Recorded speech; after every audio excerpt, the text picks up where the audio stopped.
आप सभी का हमारे YouTube channel M classes S Shiv Kumar में स्वागत है।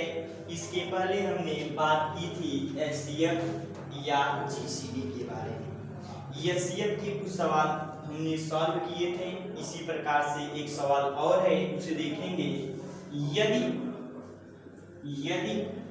HCF 12 है, यदि HCF 12 है तो यदि HCF 12 है तो LCM क्या नहीं होगा? क्या नहीं होगा? क्या नहीं होगा? हमारे पास ऑप्शन है 124, दूसरा ऑप्शन है 144, तीसरा ऑप्शन है इसका 240 और चौथा ऑप्शन है इसका 576। क्वेश्चन दिया है HCF यदि 12 है तो LCM क्या नहीं होगा। तो नियम, इसका जो कॉन्सेप्ट इसके पहले हमने लिखे थे, नियम कहता है कि HCF जिन संख्याओं का जो LCM जो होता है उसका जो HCF होता है वह LCM को पूर्णतः विभाजित करता है, HCF जो होता है LCM को पूर्णतः विभाजित करता है। लेकिन इसमें क्या है, तो LCM क्या नहीं होगा। तो 12 से 124 को डिवाइड करेंगे तो यह शायद डिवाइड नहीं होगा। 12 से 144 को डिवाइड करेंगे तो यह कट जाएगा। क्या होगा? कट जाएगा। उसके बाद 240 को डिवाइड करेंगे 12 से, यह भी कटेगा। और 576 को भी डिवाइड करेंगे 12 से तो यह भी कट जाएगा। केवल 24 एक है जो 12 का LCM नहीं हो सकता, क्योंकि वह उससे क्या है, HCF से पूर्णतः विभाजित नहीं हो रहा है, HCF से पूर्णतः विभाजित नहीं हो रहा है। HCF के अंतर्गत ही को प्राइम नंबर भी आते हैं। HCF के अंतर्गत ही को प्राइम नंबर आते हैं। जैसे को प्राइम नंबर जिसे कहते हैं सौ अभाज्य संख्याएं, जिसे हम कहते हैं सौ अभाज्य संख्याएं, इसकी परिभाषा है ऐसी दो संख्याएं जिनका HCF 1 होता है, सौ अभाज्य संख्याएं कहलाती हैं या सौ अभाज्य संख्या कहलाती है। जैसे हम देखते हैं हमारे पास दो संख्या है, एक है 8 और एक है 9। एक है हमारे पास 8 और एक 9 है। तो 8 को विभाजित करने वाली संख्या 1 2 से विभाजित होगा, 4 से विभाजित होगा और 8 से विभाजित होगा। 9 को विभाजित करने वाली संख्या 1 होगा, 3 होगा और 9 होगा। अब इन दोनों में जो कॉमन रहेगा, वही इनका क्या कहलाएगा? HCF कहलाएगा। HCF कहलाएगा। तो इन दोनों में जो है कॉमन 1 है, तो अतः 8 और 9 का HCF कितना होगा? 1 होगा। इसी प्रकार से एक और संख्या ले लेते हैं 11, 12। इनको भी डिवाइड करने वाला मुख्य रूप से कितना होगा? केवल 1 ही होगा। और भी संख्या ले लेते हैं 35 हो गया और 36 हो गया, 35 और 36। और भी संख्या हो गई 48 ले लेते हैं, और जो संख्या है 48 और एक ले लेते हैं 47। इनका भी जो है HCF कितना होगा? 1 होगा। कहने का मतलब यह है कि सौ अभाज्य संख्या का मतलब यह है इसमें साथ साथ दो संख्याएं होनी चाहिए और उन दोनों संख्याओं का उभयनिष्ठ कॉमन गुणनखंड 1 होना चाहिए, 1 होना चाहिए। इसका जो तीसरा कॉन्सेप्ट है कि दो संख्याओं का गुणनफल हमेशा दोनों संख्याओं के LCM और HCF के गुणनफल के बराबर होता है। कहने का मतलब यह है हमारा कि दो संख्याओं का, जिन संख्याओं का LCM होगा और HCF होगा, उन संख्याओं के गुणनफल के बराबर उनके HCF और LCM के गुणनफल के बराबर होते हैं। जैसे हमारे पास दो संख्याएं हैं AB, इनका जो है इनका गुणनखंड मतलब गुणनफल जो बराबर है HCF और LCM के। इसी प्रकार से जो संख्याएं होती हैं वो दो संख्याओं के गुणनफल और गुणनफल के बराबर होती हैं। एलसीएम और एचसीएफ के गुणनफल के बराबर होती हैं। एलसीएम और इस कॉन्सेप्ट पर एक सवाल है, दो संख्याओं का एलसीएम और एचसीएफ क्रमशः दिया है 144 और 6 हैं। यदि एक संख्या का मान 18 है तब दूसरी संख्या का मान ज्ञात कीजिए। तो हम इसी सूत्र पर रखेंगे, तो हमें a गुना में b बराबर एचसीएफ गुना में एलसीएम। एक संख्या का मान, पहली संख्या का मान लेते हैं 18 है, दूसरी संख्या का मान हमें नहीं पता है, तो एचसीएफ कितना दिया है 6 है और एलसीएम जो है 144 है। तो इसे 18 से डिवाइड करेंगे, 18 बटे 144, b बराबर होगा 8 छक 48। जो दूसरी संख्या होगी वह 48 होगी, जो दूसरी संख्या जो होगी वह 48 होगी। यदि हम इस संख्या को ज्ञात करना चाहते हैं तो इसमें हम क्या कर सकते हैं, दोनों संख्याओं 48 और 18 का एलसीएम निकालेंगे तो 144 आएगा, और इन दोनों संख्याओं का यदि हम एचसीएफ निकालते हैं तो 6 आएगा। इन संख्याओं का हम एचसीएफ निकालेंगे तो 6 आएगा। इसी प्रकार का एक क्वेश्चन और है कि दो संख्याओं का एलसीएम एवं जीसीडी, जिसे एचसीएफ बोलते हैं, इसे एचसीएफ भी बोल सकते हैं, एचसीएफ क्रमशः 240 एवं 12 हैं, तब संख्याओं का मान ज्ञात कीजिए। इसमें दोनों संख्याओं का मान नहीं दिया है, एलसीएम और एचसीएफ दिया है, तो इसे ज्ञात करने के लिए हम नियम लगाते हैं कि a गुणा b बराबर एचसीएफ गुणे एलसीएम, एचसीएफ गुणे एलसीएम। इसमें हमें a गुणे b का मान नहीं पता है, एचसीएफ पता है 12 है और एलसीएम इसका कितना है 240 है। तो हमने नियम क्या पढ़ा था, एचसीएफ जिन संख्याओं का एचसीएफ होता है उन्हें वह पूर्णतः विभाजित करता है। तो मान लेते हैं a को विभाजित 12 ने किया, x मानेंगे, फिर उसके बाद b को भी 12 विभाजित करेगा तब इसे हम y मानेंगे, इसे हम क्या मानेंगे y मानेंगे, और इन संख्याओं के स्थान पर मतलब इसका गुना कर देंगे। जब इसे गुना करेंगे इसमें तो a बराबर हमें प्राप्त होगा 12x, और इसका 12 y में गुना करेंगे 12 का तो b बराबर हमें प्राप्त होगा 12y। a का मान हमें प्राप्त हो गया 12x और b का मान हमें प्राप्त हो गया 12y। अब इसमें हम रख देंगे, लिखेंगे 12x Guna 12y equal to 12 गुना 240। इसे हम 12 से 12 कैंसिल, फिर 12 से इसको काटेंगे आएगा 20। अब x गुना y बराबर हमारा प्राप्त होगा 20, x और y बराबर हमें प्राप्त होगा 20। लेकिन यह अभी नंबर नहीं है, इसे हम दो रूप में क्या करेंगे, तोड़ेंगे। इसका क्या गुणनखंड होगा दो संख्याओं के बीच में, तो 20 को हम लिख सकते हैं, 20 को लिख सकते हैं हम 1 गुना में 20 यह भी होगा, 2 गुना में 20 2 गुना में 10 यह भी होगा, और 4 गुना में 5 यह भी होगा। यह जो है तीनों क्या है, ये तीनों 20 के गुणनखंड है कि गुणा करने पर इतना प्राप्त हो जाते हैं।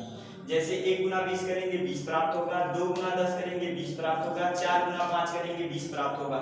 इसके अलावा और भी कोई संख्या है जो इसे गुना करने पर 20 प्राप्त होती हों, तो ऐसी कोई भी जोड़ियां नहीं है जो इन तीनों को प्राप्त करती हो।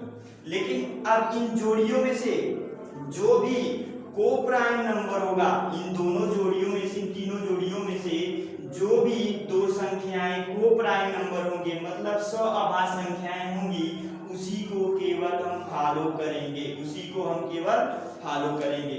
तो इसमें कितनी जोड़ियां जो हैं जो इस शर्त को पूरा करती हैं, तो केवल 1 और 20 यह एक जोड़ी है, और 4 और 5 का एचसीएफ कितना होगा, इसका भी एचसीएफ 1 होगा, यह भी को प्राइम नंबर है, 1 और 20 का भी एचसीएफ क्या होगा 1 होगा। यह भी क्या है, को प्राइम नंबर है। अतः इसकी कुल कितनी जोड़ियां होंगी, 2 जोड़ियां होंगी जो इस शर्त को पूरा करेंगी। तो इन जोड़ियों को पूरा करने के लिए हम क्या करेंगे, इन जोड़ियों को पूरा करने के लिए उन संख्याओं से क्या करेंगे, गुणा कर देंगे। जो 12 एचसीएफ है उससे क्या करेंगे, इन दोनों को प्राइम नंबरों में गुणा करेंगे। तो पहले वाले में 12 से गुणा करते हैं, 12 में 20 का गुणा करेंगे तो 240। फिर उसके बाद लास्ट वाले में 12 चौक 48 और 5 में गुणा करेंगे 7। यह ऐसी 2 जोड़ियां हैं, ऐसी 2 जोड़ियां हैं। पहली संख्या 12 भी हो सकती है और 240 यह भी हो सकती है, और 48 और 60 भी हो सकती है। मतलब हमारे कहने का मतलब यह है 48 और 60 का भी एचसीएफ 12 होगा और एलसीएम कितना होगा, 240 होगा। और 12 और 240 का एचसीएफ 12 भी होगा और एलसीएम 240 होगा। तो इसमें जो है संख्याएं हम 4 भी ले सकते हैं, पहली संख्या, दूसरी संख्या 5 भी हो सकती है, ये पहली संख्या 1 भी हो सकती है और 20 भी हो सकती है। कहने का हमारा यह मतलब है, इस प्रकार से हम इसे सॉल्व नहीं करेंगे, हमारे पास एक ट्रिक है, उसके द्वारा इसे हम सॉल्व करेंगे। देखते हैं कैसे। नियम यही कहता है कि जिन संख्याओं का एचसीएफ होता है उसके एलसीएम को अपूर्णतया विभाजित करता है। तो एलसीएम बटे एचसीएफ, इसका एलसीएम कितना है 240 और इसका एचसीएफ कितना है 12। इसे डिवाइड करेंगे आएगा 20। अब 20 को हम 2 भागों में या 3 भागों में, जिस रूप में इसे गुणनखंड करने पर, गुणा करने पर आ जाए उसे, जैसे 1 गुना में 20, 2 गुना में 10, फिर 3 गुना 4 गुना में 5। अब इसमें जो को प्राइम नंबर है उसी को केवल क्या करेंगे, 12 से डिवाइड, मतलब 12 से गुणा करेंगे। तो इसमें 12 का गुणा करेंगे 12 आएगा और इसमें 12 का गुणा करेंगे 240। फिर उसके बाद इसमें 12 का गुणा करेंगे 48 और फिर उसके बाद इसमें गुणा करेंगे 12 का तो 7। कहने का मतलब है ऐसी संख्याएं, 2 संख्याएं हो सकती हैं, एक 48 हो सकती है और एक 60 हो सकती है। मान सकते हैं पहली संख्या 48 है और दूसरी संख्या क्या है, 60 है। उसी प्रकार से पहली संख्या 12 है और दूसरी संख्या कितनी है, 240 हो सकती है, 240 हो सकती है। इसी प्रकार का एक अगला सवाल है कि 2 संख्याओं का एलसीएम और एचसीएफ 144 और 6 हैं, तब ऐसी कितनी जोड़ियां बनाई जा सकती हैं। इसमें जोड़ियों पर सवाल पूछा है कि इसकी कितनी जोड़ियां होंगी जो इस शर्त को पूरा करेंगी, जिसका एलसीएम 144 हो और एचसीएफ 6 हो। तो इसे हम सॉल्व करेंगे। नियम कहता है, इसका जो शॉर्टकट ट्रिक होता है कि एलसीएम बटे एचसीएफ। एलसीएम है 144 और एचसीएफ है 6। इसे हम डिवाइड करेंगे 6 दूना 12, फिर उसके बाद बचेगा 2, 6 चौका 24। कितना आएगा, 24 आएगा। 24 के कितने गुणनखंड होंगे, इस रूप में हम तोड़ लेंगे। 24 के कितने गुणनखंड होंगे, 1 गुना 24 बराबर 24। उसके बाद देखेंगे 2 गुना में 12 यह 24, फिर उसके बाद 4 गुना में 6 यह भी 24, फिर उसके बाद 3 गुना में 8 यह भी 24। लेकिन नियम यही कहता है कि जो को प्राइम नंबर होंगे जिनका एचसीएफ कितना प्राप्त हो, 1 और 24 का एचसीएफ कितना होगा, एचसीएफ कितना होगा, 1 होगा। 2 और 12 एचसीएफ कितना होगा, 2 होगा। 4 और 6 का एचसीएफ कितना होगा, एचसीएफ 2 होगा। 3 और 8 का एचसीएफ कितना होगा, 1 होगा। कितना होगा, 1 होगा। नियम इसका यही कहता है कि जो इसके को प्राइम नंबर हैं, मतलब सअवाच्य संख्याएं हैं जिनका एचसीएफ, जिन जोड़ियों का एचसीएफ 1 आएगा, वही जोड़ियां इस शर्त को पूरा करेंगी। तो एक जोड़ी यह है और एक जोड़ी यह है।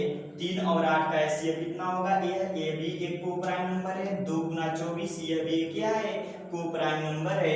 अब एचसीएफ का इसमें यदि हम गुणा करा देते हैं, एचसीएफ का इसमें गुणा करा देते हैं तो 24 का गुना कितना एचसीएफ है? 6 है। 6 का गुना इसमें कराएंगे 6 होगा और उसके बाद 24 का गुना कराएंगे 6 का गुना कराएंगे 24 में तो 144 प्राप्त होगा। यह भी एक नंबर है। पहली संख्या ये होगी, दूसरी संख्या यह होगी और फिर उसके बाद 6 का गुना इसमें कराएंगे 18 और फिर उसके बाद 6 का गुना 8 में कराएंगे 48। मतलब यह भी ए है और यह बी है, इसको भी ए मान सकते हैं और इसको भी बी मान सकते हैं। मतलब ऐसी कुल मिलाकर 2 जोड़ियां हैं। कितनी जोड़ियां हैं? 2 जोड़ियां हैं जो इस नियम को फॉलो कर रही हैं, इस नियम को फॉलो कर रही हैं। कहने का हमारा मतलब यह है कि 6 और 144 का एलसीएम और एचसीएफ 144 और 6 होगा और 18 और 48 का एलसीएम और एचसीएफ कितना होगा? 144 और 6 होगा। इस नियम को केवल 2 ही जोड़ियां इस शर्त को पूरा करती हैं। अतः जोड़ियों की संख्या कितनी होगी? कुल 2 होगी। जोड़ियों की संख्या 2 होगी। देखें अगला सवाल। अगला सवाल इसका जो है एलसीएम एचसीएफ क्रम से 210 और 7 हैं तो ऐसी कितनी जोड़ियां संभव हैं? तो हमने ट्रिक पढ़ा है LCM by HCF, LCM by HCF. LCM कितना है? 210 और एचसीएफ है 7। इसे डिवाइड करेंगे कितना आएगा? 30। अब 30 को हम 2 भागों में डिवाइड करेंगे जिसे गुणा करने पर उतनी संख्या प्राप्त हो जाए तो 1 गुणा 30 भी होगा 30 के बराबर, 3 गुना 10 भी होगा जो 30 के बराबर होगा, 3 गुना 2 गुना 15 भी होगा जो 30 के बराबर होगा और 5 गुना 6 भी होगा जो 30 के बराबर होगा। लेकिन इन संख्याओं में से हमें को प्राइम नंबर ढूंढना है। जो को प्राइम नंबर होंगे वही क्या होंगी? इसकी सभी जोड़ियां होंगी। तो इसमें सभी के सभी क्या हैं? को प्राइम नंबर हैं। अतः इसकी कितनी जोड़ियां होंगी? 4 जोड़ियां होंगी। 4 जोड़ियां संभव हैं जो इस शर्त को नियम को फॉलो करेंगे, इस नियम को फॉलो करेंगे, इस नियम को फॉलो